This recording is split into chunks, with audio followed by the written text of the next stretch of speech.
ஜெயிக்கிறதுக்கு முன்னாடியே ஓவரா செலிப்ரேட் பண்ணி கிரிக்கெட்ல பல்பு வாங்கின டாப் 3 சுவாரஸ்யமான சம்பவங்கள். நம்பர் 1, 2016 T20 வேர்ல்ட் கப் செமிஸ்குள்ள போறதுக்கு முக்கியமான மேட்ச். 146 டார்கெட்டோட பங்களாதேஷ் ஆடிட்டு இருந்தாங்க. கடைசி 6 பாலுக்கு 11 ரன் அவங்க கொண்டு வந்திருந்தாங்க. அந்த ஓவரை ஹர்திக் பாண்டியா தான் வீசி இருந்தாரு. முதல் பால் சிங்கிள் கிடைச்சிருக்கும். ரெண்டாவது பால் முஷ்ஃபிகுர் ரஹீம் டக்குன்னு ஒரு 4 அடிக்க நம்ம மனசெல்லாம் திக்கினா இருக்கும். மூணாவது பால் ஸ்கூப் ஷாட்ல மறுபடியும் ஒரு 4 அடிச்சிருப்பாரு. எல்லா இந்தியன் ஃபேன்ஸுமே தலையில கை வச்சிருந்திருப்பாங்க. முஷ்ஃபிகுர் ரஹ்மான் கடைசி 3 பாலுக்கு 2 ரன் வந்ததால குதூகலமா குதிச்சு கொண்டாடி இருந்திருப்பாரு. அந்த மேட்ச் நம்ம தோத்துட்டோம்னு சொல்லிட்டு நாமளே நினைச்சிருப்போம். அந்த அளவுக்கு குதிச்சு கொண்டாடி இருந்திருப்பாரு முஷ்ஃபிகுர் ரஹீம். ஆனா அவருக்கு தெரியாது பின்னாடி நின்றது தலதோனின்னு சொல்லிட்டு நாலாவது பால் அப்ப டீப்ல ஃபீல்டர் நிக்க வச்சுட்டு அந்த பால் ஹர்திக் பாண்டியா வீசிருப்பாரு. அந்த பால் சொன்ன மாதிரியே சிகர் தவன் கையில போய் உட்கார்ந்திருக்கும். அஞ்சாவது பாலுமே அதே ஃபீல்டர் கிட்ட போயிருக்கும். இந்த தடவை ரவீந்திர ஜடேஜா சூப்பரான கேட்ச் பிடிச்சிருப்பாரு. கடைசி ஒரு பாலுக்கு 2 ரன் வந்திருக்கும். அப்ப பேட்ஸ்மேன் பால பின்னாடி விட்டுட்டு ரன்னோட பார்க்க தோனி சிங்கம் போல பாஞ்சு வந்து ஒரு ரன் அவுட் பண்ணி இருந்திருப்பாரு. அந்த மேட்ச் த்ரில்லிங்கா இந்தியா ஜெயிச்சிருப்பாங்க. முஷ்ஃபிகுர் ரஹீமுக்கு மிகப்பெரிய பல்பு கிடைச்சிருக்கும். நம்பர் 2, 2019 ஆண்டு SM80 ஃபைனல்ல தமிழ்நாடும் கர்நாடகாவும் மோதிட்டு இருந்தாங்க. தமிழ்நாடு 181 டார்கெட்டோட ஆடிட்டு இருந்தாங்க. கடைசி 6 பாலுக்கு 13 ரன் கொண்டு வந்திருந்தாங்க. அஸ்வின் தான் களத்துல இருந்தாரு. யாஷன்னா முதல் பால ஸ்ட்ரைட்ல 4 அடிச்சிருந்திருப்பாரு. ரெண்டாவது பால லெக் சைட்லயும் சூப்பரா 4 அடிச்சிருந்திருப்பாரு.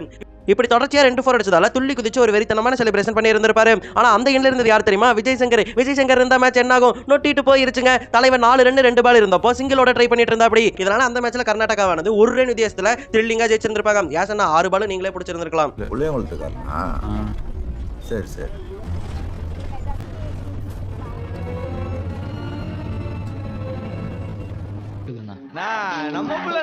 நம்பர் 3, இந்த ஒரு மூமெண்ட்டை யாருமே மறந்திருக்க மாட்டீங்க. 2013 ஆண்டு CSKவும் RCBயும் ஒரு மேட்ச் ஆடிட்டு இருந்திருப்பாங்க. கடைசி ஒரு பாலுக்கு 2 ரன் தேவைப்பட்டுருந்துச்சு. அப்ப ஜடேஜா தான் பேட்டிங் பண்ணிட்டு இருந்தாரு. அப்ப RP சிங் பால வீச அந்த பால பின்னாடி தட்டி விட்டு இருந்திருப்பாரு. அது நேரா ஃபீல்டர் கையிலேயே போய் உட்கார்ந்திருக்கும். அதை பார்த்து விராட் கோலி ஜெயிச்சிட்டோம் அப்படின்னு சொல்லிட்டு குதூகலமா துள்ளி குதிச்சு செலிப்ரேஷன் பண்ணி இருந்திருப்பாரு. ஆனா அவருக்கு தக் லைஃப் கொடுக்கும் விதமா அம்பீர் டக்குனு நோ பால் கட்டி இருந்திருப்பாரு. அதை பார்த்த உடனே கிங் கோலியோட முகம் ரொம்பவே சின்னதா இருக்கும். அந்த கேப்ல ரவீந்திர ஜடேஜா சிங்கிள் ஓடி இருந்திருப்பாரு. இதனால அந்த மேட்சை CSK ஜெயிச்சிருந்திருப்பாங்க. இந்த மேட்ச் யாராருக்கு ஞாபகம் இருக்கு அப்படிங்கிறவங்க மறக்காம கமெண்ட்ல சொல்லிட்டு போங்க.